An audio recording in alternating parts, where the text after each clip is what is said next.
Okay, I have 4:04. What time you guys gonna start? Miss Navarro's been on since exactly 4 o'clock. Hey y'all, How you can you doing? hear me, Lucas? I can Hey, hear how are you. you? A lot of people RSVP, but I only see Miss Navarro on. I saw Heather on, but I think she dropped off because it looked like she was on her phone from her car. Okay. So 4:10. It looks like Heather's still on. Okay. I'm looking on here. Hey, George. Hi, I'm driving too. Okay. Be safe for everybody Yes, that's of driving. course.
Okay, I'm sorry, I lost the sound. I don't know what happened, but can you guys hear me?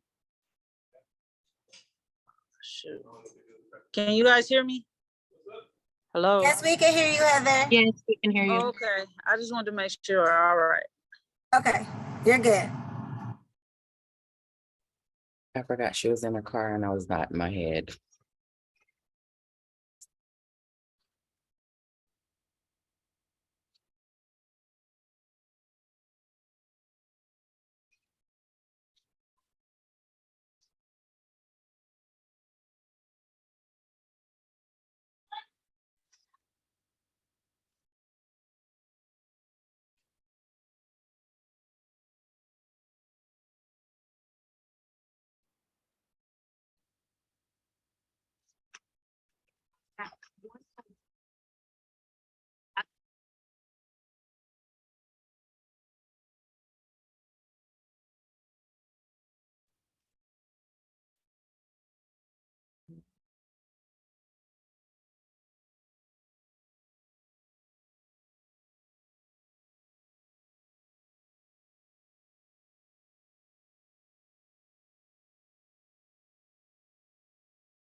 All right, since it's now 4:10, I'm gonna go ahead and start the meeting officially. And as people come in, we can possibly recap, but I'll send out the recording or either the PowerPoint afterwards.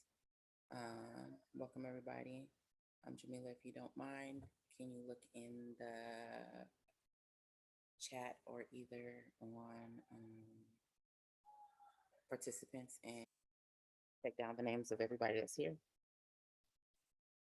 so we can have attendance. Can you hear me? No? Let's see.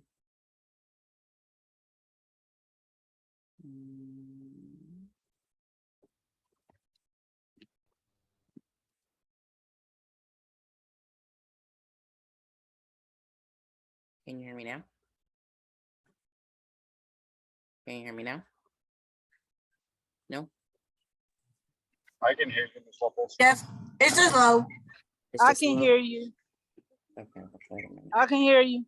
Okay.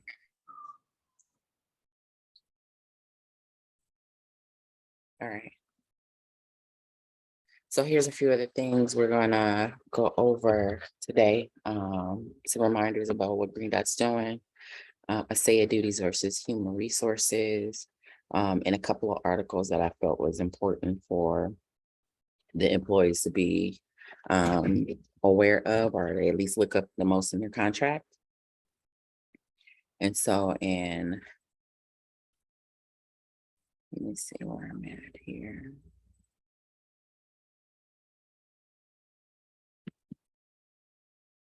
Green Dot is no longer going to be doing testing regularly, so they're returning back to providing the PCR testing as the county department of public health. They're only doing it in a response type of way. Before, we were being proactive and testing everybody, kids and volunteers and staff. Now we're doing it if they have already come in contact with somebody, or if they have already contracted COVID, and depending on which version, there's a protocol for how many days they're supposed to take off. Also, to my knowledge, at the end of this month, any COVID-19 compensation will be put on pause. I think they have until the end of September, until the state of California either has more funds or sets aside more funds. We'll wait and find out what they're going to do after September 30th or 31st. Also, masking is voluntary, so students don't have to mask, staff doesn't have to mask. So I would still stick to washing your hands frequently, keeping 6 feet distance if you can, and you get to choose whether you fully mask or even wear the clear shield to protect yourself. It's still running rapid. You got to realize people just came off of vacation, and kids are back in school, so your kids are commingling with other kids. So I'm just saying, be safe and be vigilant. Choose which way you want to do it.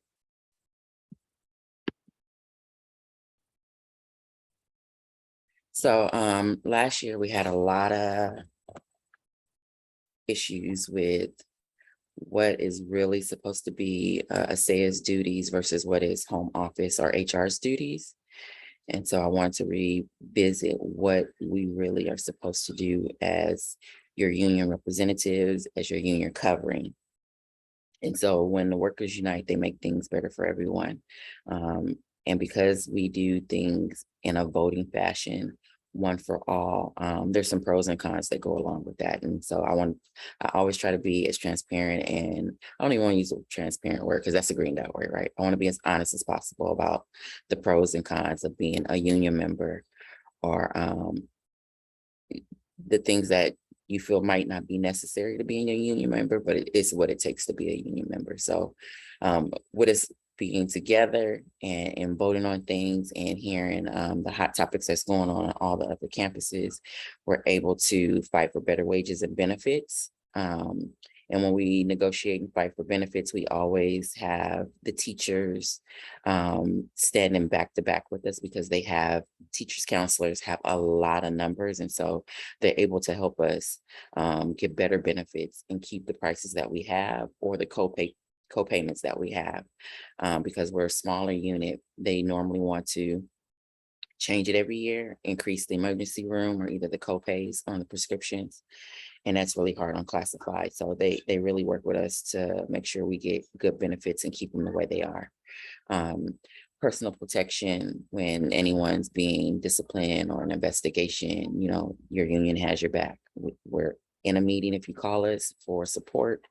We do our own investigations on the backside to find out things. Also, if there's an investigation, and we try to ensure that if there's an investigation that our people are not just put on a leave, they're put on a paid leave until our facts are found out, and then we can decide on whether they return to work or return to work to be disciplined. Equality with equal rights. Sorry, my grandson.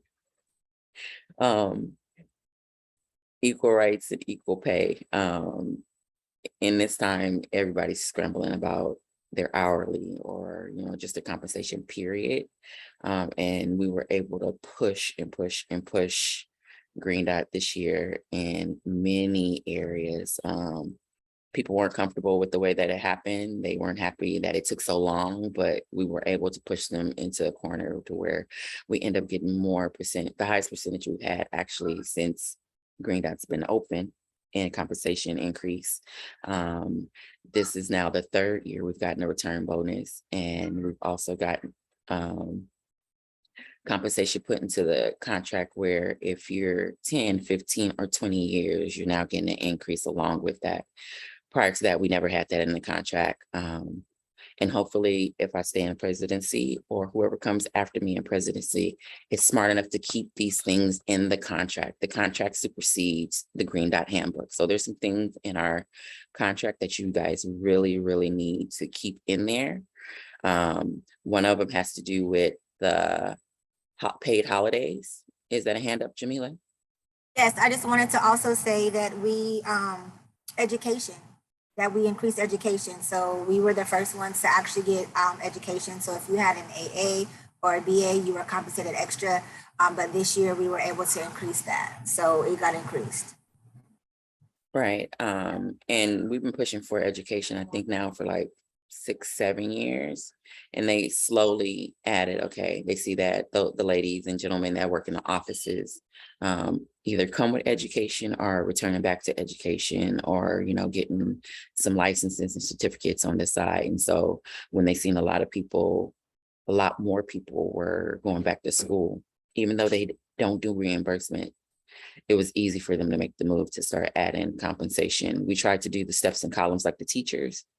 They just never bought in. They thought it was going to be too expensive. And so we stuck to just increasing hourly by job title or either by your education, then by years in. And so that's where we stand in solidarity, where because there was so many people moving in the same area in education, we were able to make moves like that. Now, to be a part of a union, there are annual dues, you know, the workers, you know, they have to pay a fee. Also volunteers and team members, they don't work for themselves. I don't do this work for myself. Like I have to do this work for the people, what's in the best interest of the people. And depending on what your job description is talking to ACEA the most, we find out who really needs help, who really has discrepancies in job descriptions, and then we're able to work specifically on those hot topics. For the last 2 years, it's really been the CSOs, and then all of a sudden we were like, okay, our office staff is being inundated with a whole bunch of stuff, and they're the first people in front of the students and the parents during COVID. So they started adding an additional party to not every campus's office, but they're trying to get an extra body in the office, whether it be through a subbing company or hiring SSOA or SOA. Also, you got to have somebody that's skilled in negotiating. At the table every year for the last 5 years, it's been myself, Jamila, and Daisy. George Albaran has joined Green Dot again. He was on a small hiatus, and now he'll be joining us at the table. We're asking for those that are interested to either join a committee or either try and get some training and be a site rep so you can negotiate alongside with us. There's a lot of committees, and so like we need to have our face and our voice in every one. The example I use the most is the calendar committee, and that's the calendar that's set for the whole school year. And prior to COVID, home office and teachers and counselors weren't aware that we didn't have pay for the whole week of Thanksgiving, even though we were off. And so we were trying to use our sick time or our personal necessity time. And then after some research, I found out that we were violating labor law. Brought that to Green Dot's attention, like, hey, you have us off, but you have us using sick time, and that's illegal. So how can we work on this? And we end up getting the teachers and the counselors on our side. They spread the word really fast, and we got it to where every break that they have, or every Green Dot day that they have, and every training day that they have, we are to be compensated. The other thing we're working on with that particularly is when, hold on for just a second. Go in the room with Grandpa. Okay, hold on.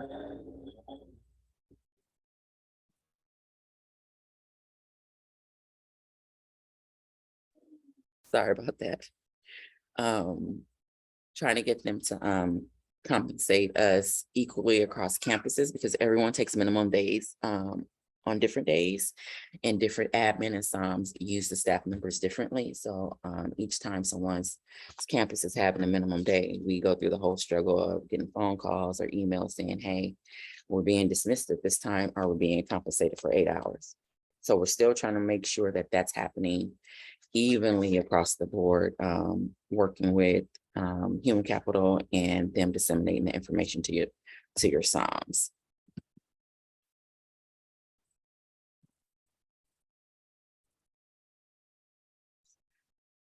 Okay, some of the things that I feel lines have gotten blurred in is what human resources do versus what we're supposed to do. Now, our team is well versed in having knowledge about this information or being able to answer these questions for some employees, but literally it's really for HR to do, and they're broke up in different areas. Now, this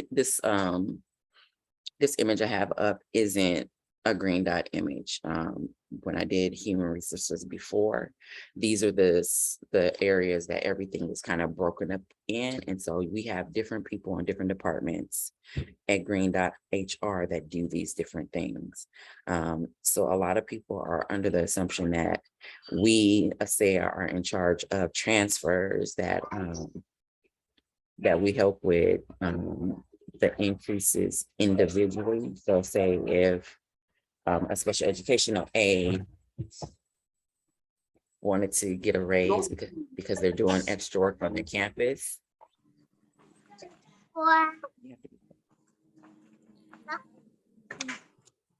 Okay. Wave to the people. Yeah. Okay. What did you say? I'm just trolling. Sit down. I'm sorry, Mom. I'm sorry, Mom. I'm sorry, Mom. Disrespectful. I'm sorry, Mom. Go ahead and put your phone on mute. Go get some money, bro. I got money on me. I'm not. Jamila, you can mute them from the settings. Evaluations and wage increases are not connected in ACEA. We're working on trying to make that connected. And then the other thing is payroll. Payroll is its own entity. So like anytime your hours are off, if you have your holiday pay hasn't been put in, if your incentives are off, those are things you take up directly with payroll. You can CC us so we can be in the know and we can possibly get things moving a little faster. But these are areas that you should be directing your phone calls and emails directly to HR. Now, this year they kind of came up with a little matrix. I'll email that out. on each department. You know, is it something you need on doing a personal leave? Is it maternity leave? Is it a medical leave? It's only a couple of people that handle those specific things in HR. Payroll is another, that's done through National California Green Dot Office.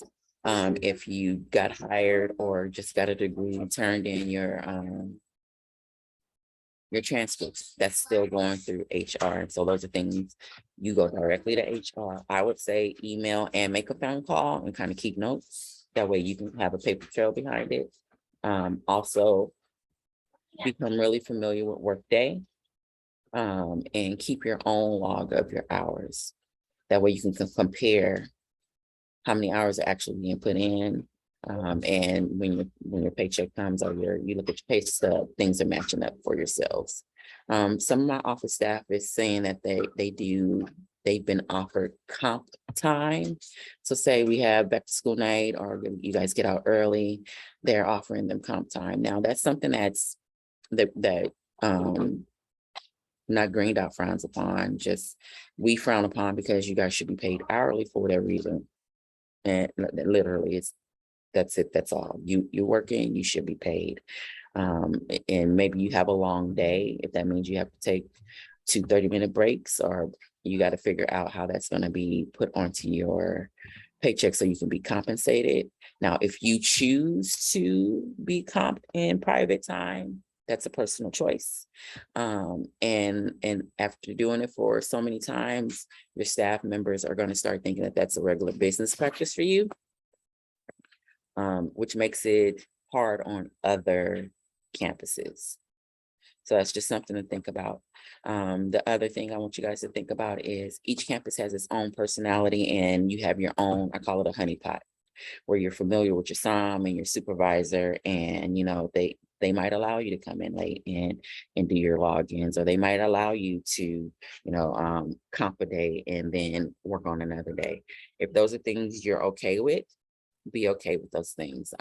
However, when it's time for your evaluation to come up, that's normally when we start hearing from individuals, because now their supervisor or their leader is putting that in their evaluation.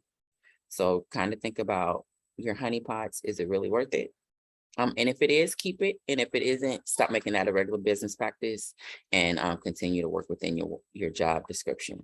Now, I know I hear every job always talks about, I'm gonna go backwards here.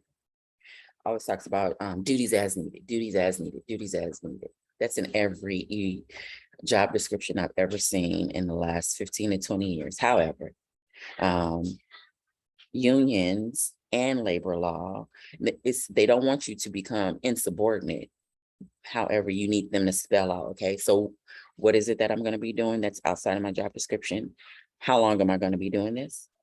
And then for some of my office staff, I even have them ask for them to set block off time, special time for those. If it's a special project, okay, I got this time for this special project. When will you allow me to do my regular work? That way you don't get caught up in you doing this big project and then all of a sudden your daily duties are not being tended to, and then they want to hold that over your head, or they want to ask questions why this isn't turned in on time, especially my office individuals who have a lot of documents that have to be turned in at the end of the day. Attendance and lunch stuff, you guys have to do it kind of like in a timely manner. If you need to block time out, then ask your supervisor to block some time out so you can do your special projects, or even do just your regular daily stuff, whether it be filing, faxing, transcripts, and then the cume room is a big deal on a lot of campuses. So figure out what works best for you and your team, and block out some time so you can do those bigger projects. So I'm gonna look in the contract. Let's see if I can switch it on my screen. Give me a second.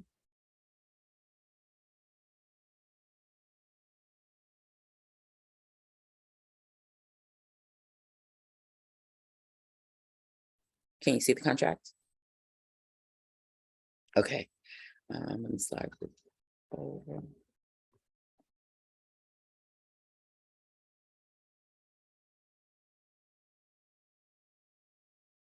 So release time. So before, when we were live on campuses, everyone was meeting for our meetings. And then when COVID came, we started doing everything on Zoom. We actually get best attendance on Zoom. And so I want you to be aware that on the third Monday of every month, your supervisor, let me go ahead and mute.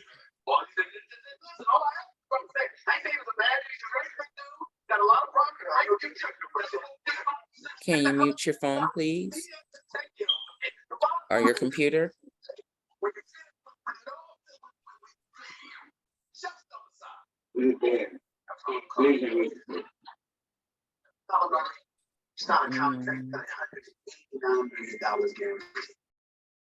What we talking about? Hello, Precious. And he makes $1 million.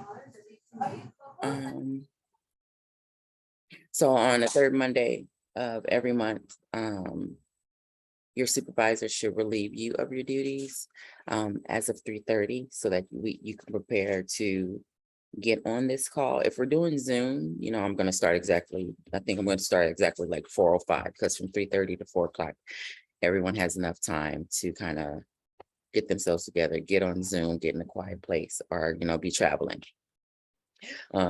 If we decide to go back to meeting live, that means people are leaving one location and meeting us at another location to have our meetings.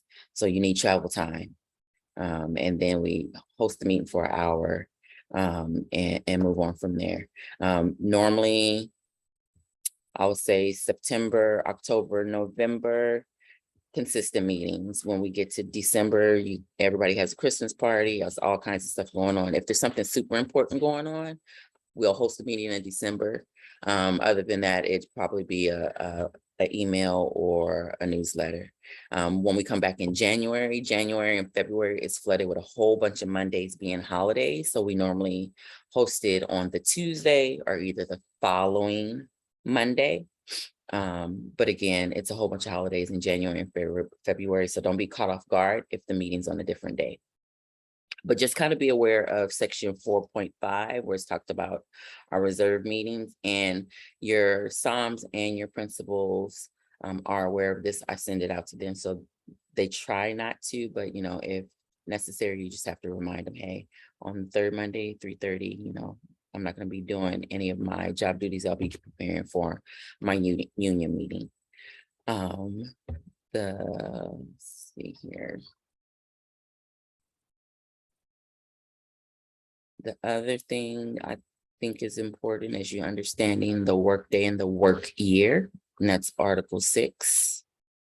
And when you get a chance, I sent it in an email to everyone this Wednesday. If you need hard copies, you can get hard copies from us. We'll be visiting different campuses. But initially knowing your specific workday and what you were hired for. So we have some new positions where they're not necessarily working the traditional Monday through Friday, 7 to 3 or 8 to 4:30. So get with your supervisor and find out what your specific schedule is and your time to check in and check out is. Some positions will actually set up a lunch schedule. So on our larger campuses like Legacy and Locke, they have a rotation of lunches for the special education aides and the CSOs, but the office staff, I know you guys need to kind of like plan how you rotate too, so it doesn't step on toes and someone's always in the office for either the parents or the kids. That's something you guys need to work out on your campuses. But these are the holidays that we are paid for during the instructional school year because we're considered 10-month employees. And then be cognizant that you have to work the day before a holiday and the day after a holiday. So sometimes we want that extra day, or we've overdone it on one of these holidays and need another day after. You know, just be aware that your SOM isn't going to automatically process your holiday time if you didn't work if you weren't scheduled the day before, and that can, so if it's a Friday off, in your schedule Thursday, or maybe your schedule Wednesday, long as you were scheduled technically before that holiday and you come to work after that holiday, they should process your holiday time. But we've been having some issues with them not necessarily understanding how that payroll law works. And some people have been paid in some instances and some have not and didn't understand why. We now have added Juneteenth and the 4th of July into the mix. And that's really the holidays where we've been having discrepancies because we're literally hired for 10 months. And so those that are working, whether it's summer school or summer bridge, or we also have some job descriptions that work throughout the summer, setting up recruitment facilities. They have been running into that issue. So kind of keep that in mind when we get closer to the summer months. We did ask for summer work for classified, and they've done a better job at doing it. But there was a whole bunch of drama behind how that happened. The summer work we were asking for was just to make sure that there was summer work on campuses. They introduced the $5 incentive, and that just turned into it was a good thing, but it turned into a mess. I don't know if they're going to do that again next summer. There will be summer work available, but I don't know if the incentive is going to be available. It had a lot to do with just people calling off, whether they were sick, their kids are sick, or they just needed a break. So that they were trying to incentivize people coming to work and improving attendance. Understand what your workday consists of. If you're an employee that was hired between, I would say from 2012 and back, in our contracts, it's stipulated that we were a 40-hour employee or an 8-hour employee. The newer employees, everything's electronic. And so I don't know if they're discussing with you, or your supervisor on your campus is discussing with you whether you work 7.5 hours or a full 8 hours. So those are things you guys need to be aware of. Instructional aides, we kind of work in this really weird area with that because some of them on campuses have buses, so then they have to ride the buses. That's some extra incentive for them, but they have to get up super early or go home super late. It's a rotation. It isn't consistent for them. Or if it's an early out day, what are we trying to find to do physically if they're in a PD? Are we in the office, up in the office staff? Are we prepping the classroom, And that's something you need to set up with your staff or your leader or your teacher on your campus if you're any type of instructional aid, whether it be the HIT tutor, the special needs tutor, the emotionally disturbed tutors. And make sure you guys are taking your lunches and your breaks. I know we're in a habit of, I have to do these things, the work needs to be done. However, if you didn't learn from the time of COVID, like we do need our breaks. You need to step away from your work area. You don't have to leave necessarily, but get up and walk the hall or walk outside, get some fresh air, and let it be duty-free. Duty-free, your breaks and your lunches, because you can get caught up real quick and be doing a working lunch and you're not really doing yourself any justice. Get your taco. Okay, get it. Okay. Some positions travel from campus to campus. So if so, make sure your admin has you listed so they know when you've left the campus, and let the other campus know when you've arrived. So if there's an emergency, they can account for you with their staff on the campus, or they can know not to count you in because you're somewhere else. There is IRS mileage that comes along with that, but it's not that many of us that travel. The ones that do maintenance, they have something set up with home office. Overtime is defined in a specific way. So make sure you understand how they're doing overtime. Some campuses have overtime to give away and other campuses don't. So, make sure you touch bases with your supervisor or your admin team if you're staying over and how they're going to compensate you. If you're doing any extra duties on a committee, we don't get a stipend. And for years, people have just taken that line and misinterpreted it. We cannot be stipend because we are hourly employees. The word stipend goes along with salaried employees. We are to be compensated hourly. So if it's a meeting after school for 2 hours, then we get the 2 hours additional hourly time on our paycheck. So if you're part of the culture team, if you're on SAC team, you need to figure that out with the team or either with your admin, so they understand. And you log your hours, because I've had some discrepancies where some employees did not get compensated because they felt it wasn't spelled out in the Green Dot handbook or in our contract. But this is a regular business practice that we've been using. And a lot of people just didn't understand that the word stipend is used specifically for teachers and counselors and admin because they are salaried employees, not because they don't want to pay us. If you run into that issue, please get with one of the reps or CC myself on that email, whatever leader or team you're working with, so we can kind of get them to understand how to pay you out. Let's see here. It talks about emergency time. Each campus has their own way of how that you call in. As a blanket for all classified employees that are under ACEA, you have a 45-minute window before your start time.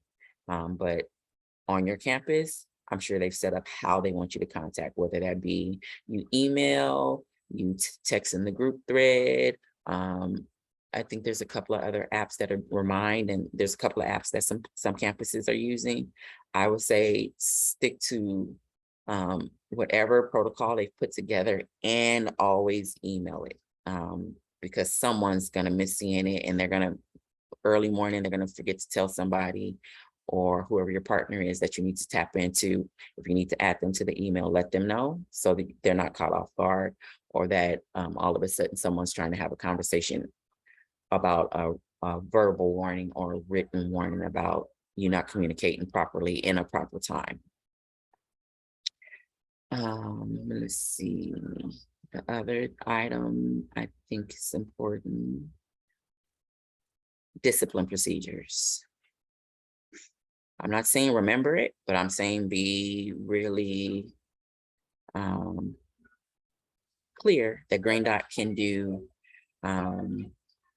discipline procedures without it being in order, depending on how severe it is.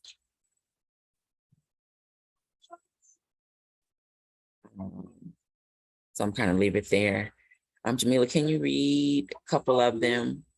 For those that are that are driving can hear some of the things that are violations.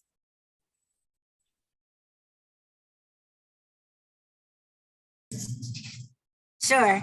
Unsatisfactory performance, dishonesty, including but not limited to any falsifying of employment records, employment information, or other Green Dot Public Schools record, theft. Let's see what's other. We're going to talk about this one, so I'm going to mention it, and then Lopez is going to talk about this. Possession of any firearms or any dangerous weapons. You want to elaborate on that since we've been talking about that? Yeah, so we have a lot of CSOs that, I know, like me, let me finish talking, okay? We have some CSOs that prior to working for Green Dot, they also were security guards. And because of that, they carry items that they've been licensed or certificated for, whether it be pepper spray, baton, handcuffs. Some are licensed to carry firearms. And there's this weird, I'm not going to say it's a weird clause. There's this clause that has to do with any facility or property where there's minors. So if we go to a park or any facility that's close to a school, adjacent to a school, common sense, and obviously we know that firearms are not supposed to be there. Recently, I'll say 6 years ago, we moved to not having any type of police officers on our campuses because we just didn't want that police presence there, and they had firearms, but it's not supposed to be any type of firearm on a campus. This is my small issue. I'm dealing with Green Dot and their legal team with this. Some of the employees are either coming from a job or going to a job. So I'm getting off at 7 o'clock in the morning from being a bouncer at the club, and then I'm coming to a Green Dot campus. Most of them have a lockbox. They keep the bullets separate, or they keep their work belts and items in the trunk of their car. But we ran into an issue where someone was disciplined because those items were in their car, which was considered being on Green Dot property. Some campuses have a locked gate where we park, and it's off the campus with the students. And then some of us have campuses where we park on the campus. And so technically that's on the Green Dot property with the kids. So we're trying to figure out how to do that. And I'm trying to get them to, if they're going to really push the line in this area, they need to make every CSO aware that this is what they're going to do so that they're not disciplined for it. And then also when they bring in outside agency security guards, that they're aware what they can wear on their body and what they can have on their person or in their car so that they don't get disciplined. The situation that we were dealing with, like it went as far as the police department being involved. The person was cleared of everything. They had what they licensed, had certificates, could prove everything. However, Green Dot still went ahead and tried to discipline them. So we're in the midst of dealing with that. Also, I would say for all classified employees, when we get fingerprinted or live scanned, for newer employees, they're kind of, aware of their everything being ran through I think it's the Justice Department. Yeah, through the Justice Department. And but regularly, we are also being re-scanned or re-reviewed. So I got hired in like 2008. I did my live scan. I thought that was it. After dealing with a couple of discipline issues, they're letting us know that, hey, regularly they're checking for anything that is considered a violation to health and harm of a child, domestic violence, anything that is considered a felony or a crime of moral aptitude. So I want to make sure that all the employees are aware. JOD is constantly being ran. And if you have an issue, you get a ticket, you have a domestic violence issue, there's a family issue you're involved in, and your fingerprints get ran, they're instantly supposed to contact Green Dot Home Office via fax, or they just randomly check it and it can pop up on the screen that there's a violation, and then that person is put on a leave until they find out what it is. Now, Green Dot gets to choose if they keep the employee depending on what type of issue it is. For most parts, if it's drunk driving or domestic violence or divorces, stuff like that, they have a little more leniency. But anything dealing directly with students or felonies or weapons charges, they've been going straight for termination. So I want all employees to be aware of that.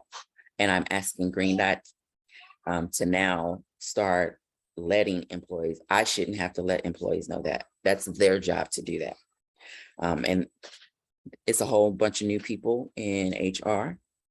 So it's gonna take a little time for them to get some stuff in order, but I just want our members to be aware of what could possibly happen, what to be aware of.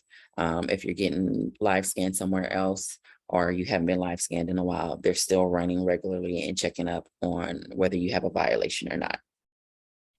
Let me see here. The other bigger thing that's been happening is we've kind of slowed down on, it's 4:50. We slowed down on a lot of the sexual harassment stuff that was going on prior to COVID. Hence us taking all of these now trainings online. A lot of individuals just did not understand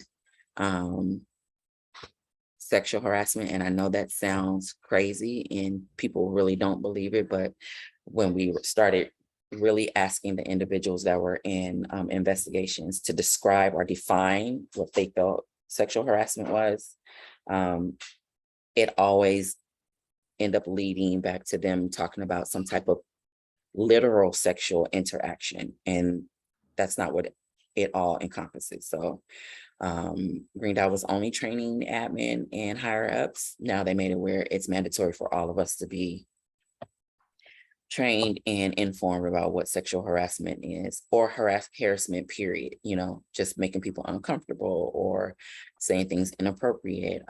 And so I brought to their attention also, hey, you keep telling us you want us to build relationships. And when we were under Steve Barr, it was really about each campus being a family, but some of those things are contradictory. And so we as professionals in the office dealing with parents and kids and coworkers that now we have worked with for a long time or became comfortable with, we need to make sure that lines are not blurred. Be careful of your activities outside of school together. If they're outside of school together, then that conversations and those types of things should really stay off campus. Like everyone should not know what you did this weekend with the whole ops team, or everyone shouldn't know what the whole SPED A team did having brunch. Like it just becomes an issue. And people listening, people are easily offended. People sometimes think that they're doing their due diligence and reporting things. And it just becomes a big deal. So I know they're saying build relationships.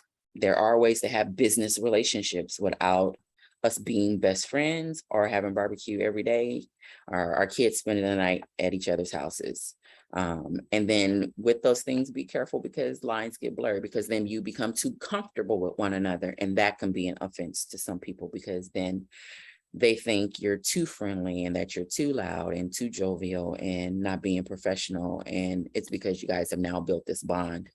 And then that gets reported. So of course, we as Black and Brown employees and as classified, we have to be on our toes all the time. We have to show the professional conduct. We have to watch what we say. And there's still professional ways to interact with one another and our superiors. There's still professional ways to push back and disagree with our coworkers and our superiors, but just try to make sure that we stay appropriate and professional. We don't have a formal dress code in Green Dot, but it's starting to become an issue on some campuses. So my reminder to employees, male or female, is be conscious of the things that you wear. We are still dealing with young minds and young hormones, and we don't know what they're thinking and what they're doing. How they're trying to interact. If you feel they're interacting with you inappropriately, you need to call that right there on the dime, and remind them, I'm your ops person, I'm your teacher, I'm your instructional aide, and I'm an adult and you're a child, and those things need to be clear. Some twisted things have happened, some twisted things have been said, some have been true, some have been lies. So I just want employees to be safe and not put themselves in positions where it could potentially hurt or harm them in their job or career. And then my last thing I'll mention, with it being 4:54, is on your personal devices and even your work computers. Right now, I know they put some type of lock on us having access to social media. In the Green Dot Handbook, it talks about us being on social media or taking pictures of kids. Do we have permission? being on them during work hours. When I get to the campus, my phone, I turn my Wi-Fi off because anything we're doing on the green dot Wi-Fi, they have access to. We've had several investigations as an organization, and when they ask the IT department to go back and do a research, they go straight for the Wi-Fi and look for IP addresses, and they can tell pretty much what that person was on, what website they were, were they shopping, were they watching porn, were they interacting on Facebook, was it Instagram? Like it's real deal Holyfield if you're on work time doing some of these things and stuff comes up. You'd be surprised at what people are doing on their phones or their iPads while they're at work. So if you need to use the Wi-Fi, it's available. I'm just saying, be careful. Be careful. Be careful. Let me exit out of here. The leave provisions in Article 18. I'm gonna stop sharing.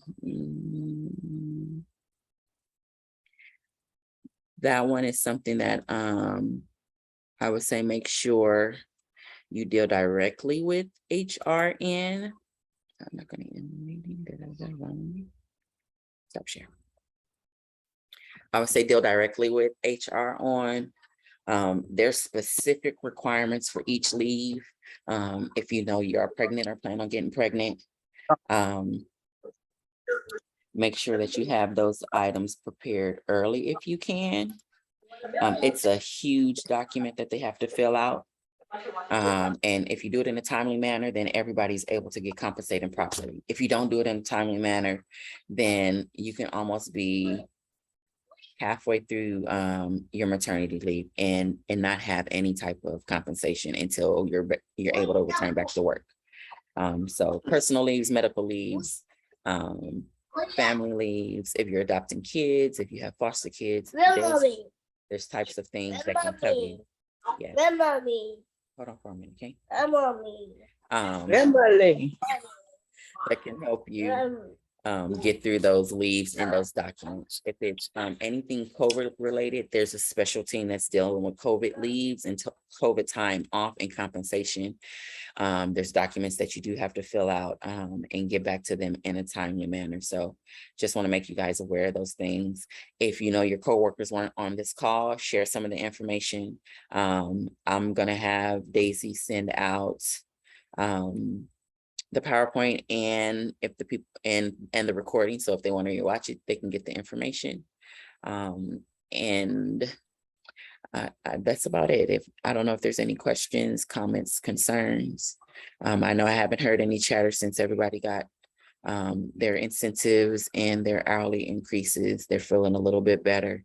But to me, it's just a little Band-Aid. It didn't completely clean up and clear the bruises that we're dealing with. So I don't know if there's any questions or comments or concerns. Latanya, Yes, ma'am. can you hear me?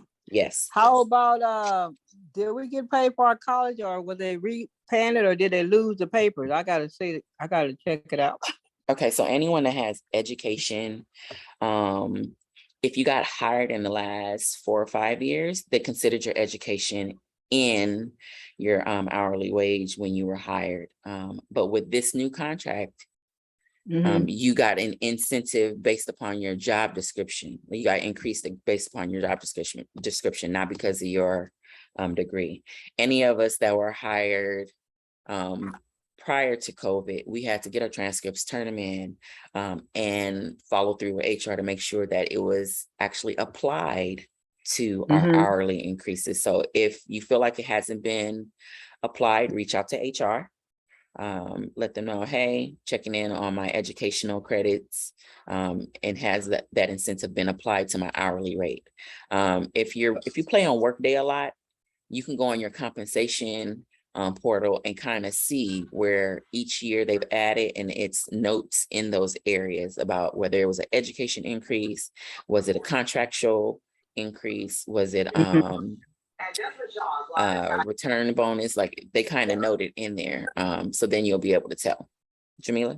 What I was also going to say with education is that if you've already received an increase,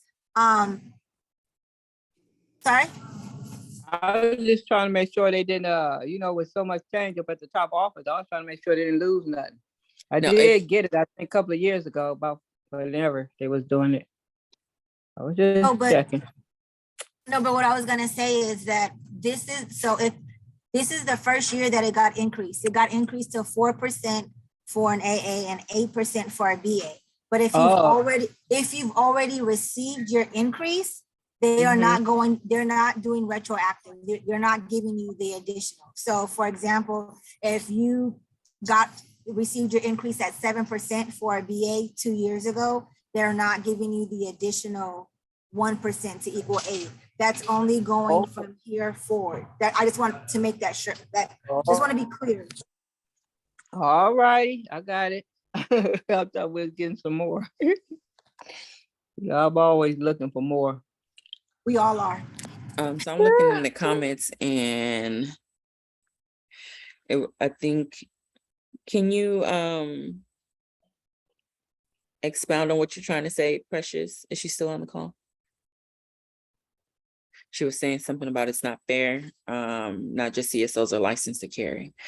True, that's right. Not just CSOs are licensed to carry. However, yeah, that's kind of that's my new fight right now. Is we're in a new time and people are licensed, and they are, if they're licensed, they are trained to carry their weapon in one area and the bullets in another area. Like that's part of their training. They tell them what they're supposed to do. Those that do this as a living, as security guards, like they know exactly what they're supposed to do. But we have a lot of, it's going to affect our CSOs if they're leaving one job and coming to Green Dot or at Green Dot with their stuff in their car and then getting ready to go to another job. And I don't want anyone to have to deal with that. Let me see. Can I get shout outs or drop in the chat what schools you're from? I see a couple of new names.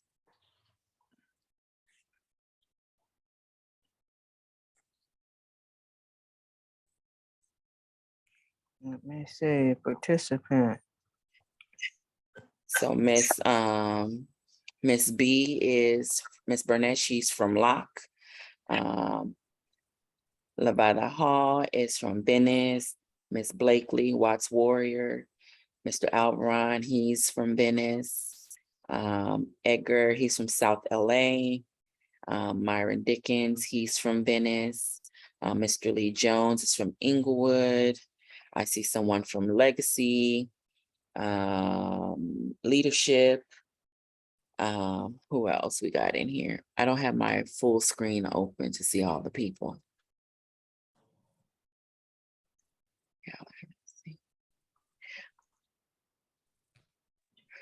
Heather, excuse me, Heather from Locke. Heather from Locke. Green Dot is hiring new tutors. They call them HIT tutors.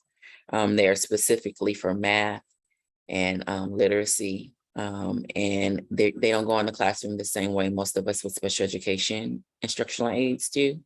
They're targeting a specific demographic. I see Oscar De La Hoya in the house. If you know anyone that's trying to be hired, they're hiring them and they're doing it with a hiring bonus. And right now they're contracted for 2 years. And possibly they're going to train them to become teachers if those individuals want to become teachers. If there's anyone on this call or you know any employees that want to become teachers, there's a couple of pipelines that Green Dot classified as preparing so that employees can get compensation either reimbursed or have their testing paid for. So if any of you have taken any of this test, the CBEST, the CSET, it gets pretty expensive. The cheapest one is the CBEST, and that's, just the core test before you start doing subject specific. If you're doing special education, we have to do K through 12. So then we have to test in every subject. It's about $220 per subject. And if you don't pass, yes. Good question. If you took the CBS, would you can pass? Do you still get reimbursed? I took it like 3 times and I couldn't pass the math. This is specifically if you're going to be a teacher. Oh, So, okay, I got you. so they trying to do a pathway for them to help them pay for their tests, train them, help them get licensed or certificated, and then work for Green Dot. They haven't created the amount of years, maybe 2 years, 3 years. I know in 2008 to about 2012, we had each teacher had to do 3 to 5 years in an inner city school. And then there was the Apple grant. Since then, that's been done away with. So Green Dot's, we got some home office people that are now professors at Cal State Dominguez, Loyola Marymount, some people at UCLA and at USC.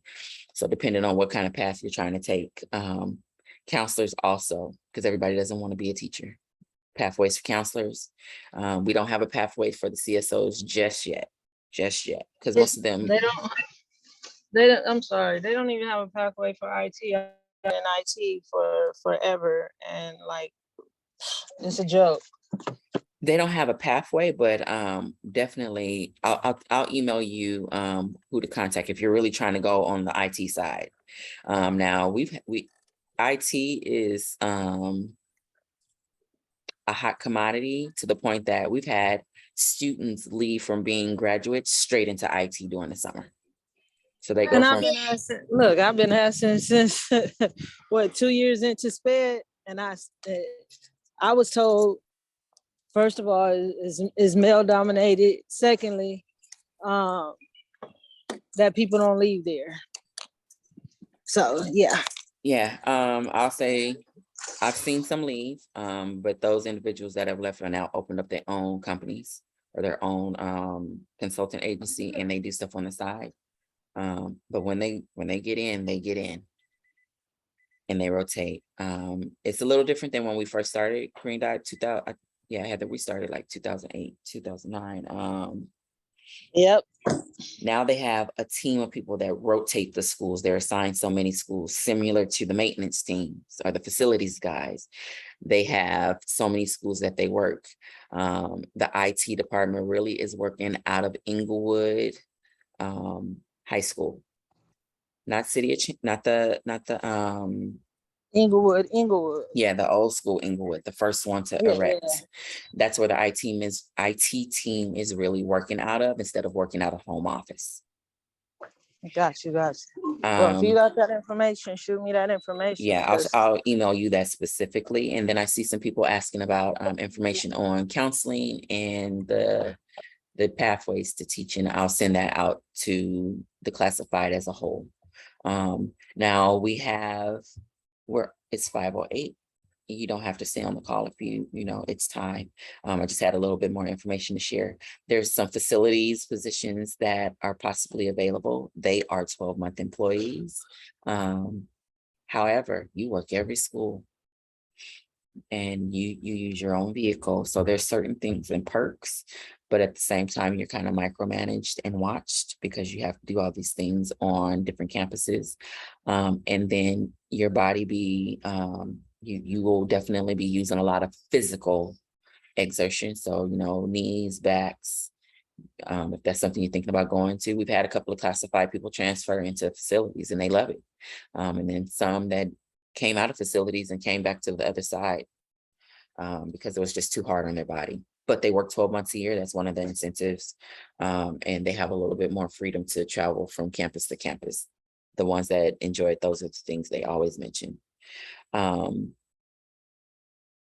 If you have PDs on your campus, try and join them, or ask your admin to include you guys in the PD, but then some employees don't want to be included. So you get to choose how you want to do that. And then be aware Green Dot Day is on Wednesday. I don't know where your location is supposed to be. Check in with your SOM or your principal. And what else? I think that's it. Any other questions, concerns, hot topics that we need to be kind of like looking at that's job specific or campus specific? You can drop it in the chat, you can come off mic, or you can email us. We actually have a safety issue. I've emailed my admin about it. It's in relation to the whole bus situation. Mhm. 'Cause, you know, we have an influx of new 9th and 10th graders, and they really, I don't know, they're doing what they want to as far as how they're dropping these kids off. Some are telling their kids to walk across San Pedro, and you know how crazy that street is. And on top of that, like some of them will come and like, when I say they pull up to the curb, they about to run us over while we're out there with kids. Mhm. Like, so I've emailed her. I'm waiting on her response because we've come up with some suggestions, and I'm just waiting to see. I did it Friday. I'm gonna give her a little time, but you might be in the email if I don't see anything happening, because it's a safety concern, not only for the kids but for us as well. Okay, if you don't mind, So I'm just saying, be on the lookout. oh, no problem. Reach out to Gordon Gibbons also, because as a whole, he has Okay. to know about safety and safe passage. He'll probably light a little fire under that person. If not, probably listen, and he'll Okay. probably listen to your things, the things you're interested in trying to suggest. Okay. I just wanted to put it out there. I did put it out there. I'm trying to give her enough time and not seem like I'm just like, do this, do this, do this. But it, you know, it isn't an urgent matter. So Mhm. I'm giving her, you know, a couple of days to kind of respond to me, so I don't seem like, you know, I'm being, you know, Okay, but again, but it's a concern for me because okay, I'm out there and several of us are out there. So, okay, but we'll see what happens. we'll see. If nothing moves, you'll hear from me. And yeah, it's not going Okay. to be a nice thing. No problem, no problem. We don't mind getting involved in that. So Miss Blakely's on the call. She's a rep at Watts. Alvaron, he's a rep at Venice. Miss Hall, she will assist in, you know, sharing information with people. But the Venice campus is pretty tightly knit. So I got Dickens on the call. Also, so they share a lot of information. They keep their classified tight over there. I actually mentioned to them we're going to try and host a couple of. Classified are on. Say it again.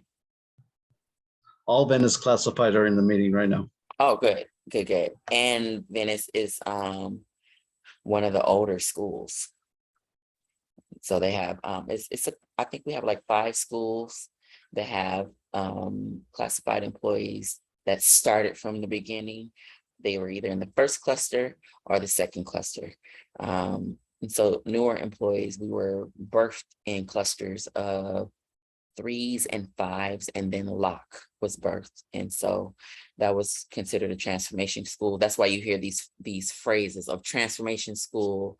Are they a green dot school, or are they a span school? So the span schools are the ones that do 6th grade and they're going to grow up to 12th grade. And then the other ones, they're either full middle school or full high school.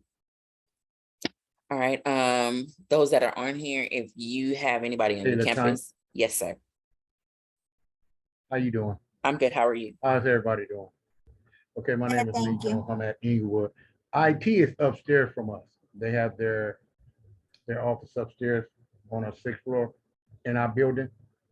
I heard you said it was somewhere else. No, I said it was at the Inglewood IT campus. department? The IT department is at the Oh, Inglewood okay. campus. Yeah. Yeah. Okay, do you have, you know, we have a problem with air at our school. So we've been going through this. Do you guys have air in your school? We have some other It's campuses. been so humid and I mean, y'all have other campuses like that too? Yes. Been dealing with? Oh, okay. It's Okay. the campuses that are having the most issues are green Cool. dot campuses that are on green dot property, because the way they erected the school straight up. They have some rooms that have printers, and those rooms weren't ventilated properly to cool that many machines. Prior to education, I did drywall, and construction. So you have to ventilate a certain room. So many vents need to be in there. There's supposed to be a certain machine that is specifically for that room that cools that room. And if it overheats and overworks in one area, it starts shutting off the valves in other areas. And that ends up being either in the hallway and the rooms are super, super cold, or the hallway super cold and classrooms start losing air. So right now we have about 5 schools they're going around working on. Now, it's hot, I know. But yeah, they are working on it. Thank you.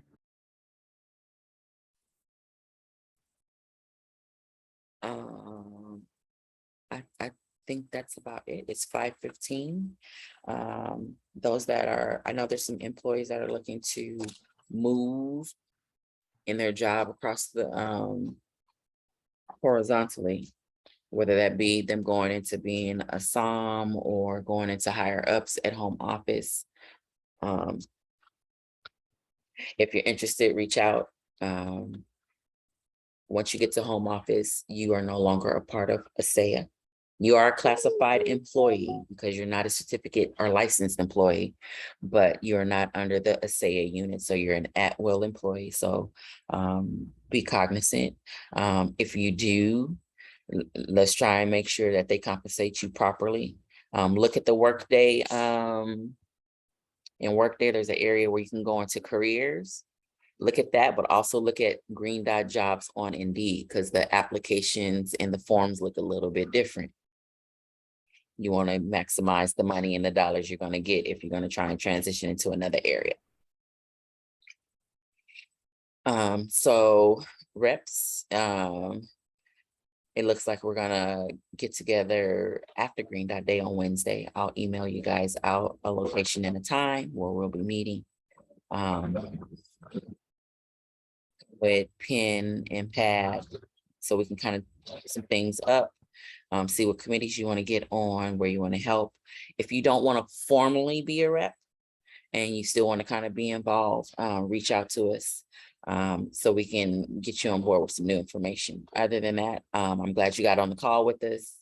I'd like to get home safe, enjoy your families, and have a good night. Thank you for coming. Thank you. You guys be safe. Likewise. I'm stopping the Have a good night. recording. Bye-bye. Thank you. Keep us updated. Bye.